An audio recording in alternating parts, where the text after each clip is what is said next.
So it's about 18 months in season two of Ted Lasso, but fortunately for me, I was a bit late for the show, so it's only been like a week that I've had to wait for the season. So I kind of feel bad for you guys who had to wait all this time, but you know what?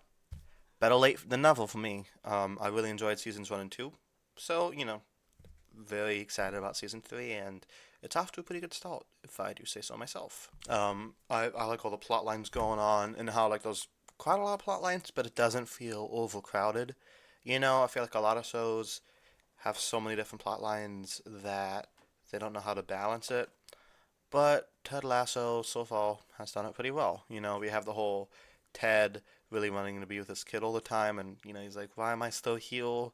You have Nate leading the new team and being like this authoritarian douchebag. You have Boy and Keeley splitting up. Rebecca being upset about Rupert and being afraid that the team's gonna lose. There's a lot of different plot lines.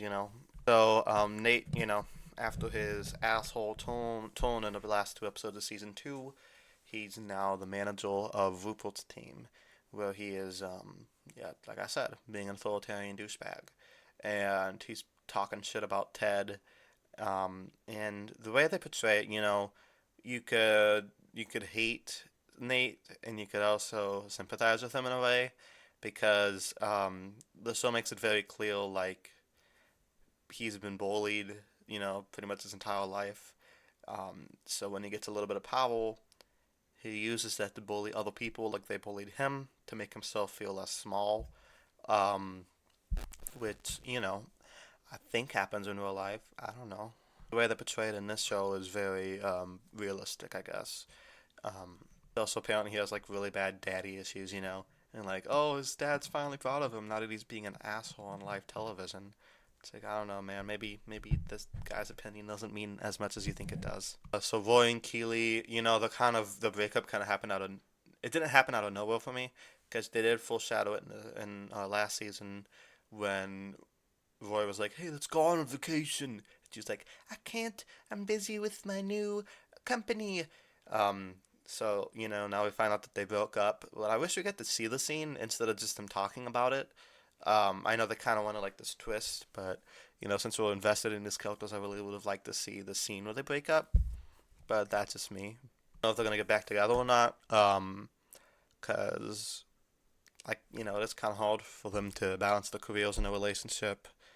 But you know, I don't know. I've really had that predicament myself, so I can't really say much on that. But I just hope they're both happy. Talking about these characters like the real people. I guess that shows how good the writing is. Probably my favorite scene in the episode is when Ted speech to the news reporters, and he kind of like makes light of himself, showing to Nate that he's not below making fun of himself, and the best way to go against people, being an asshole is to show that it doesn't bother you that much, which is a great lesson. I love that the show did that. I love like some of Ted's lines were funny. Like I have more psychotic episodes than Twin Peaks. Being a big Twin Peaks fan, I thought that was pretty funny. So yeah, the way he handled that was really good. Let me know what you guys think of season three, episode one of Ted Lasso. Let me know down in the comments below, and I will see you guys next time for episode two. In the meantime, we'll be talking about The Mandalorian and David Lynch's autobiography, other stuff like that. So stay tuned for that, and thank you guys so much for watching. Till next time, peace.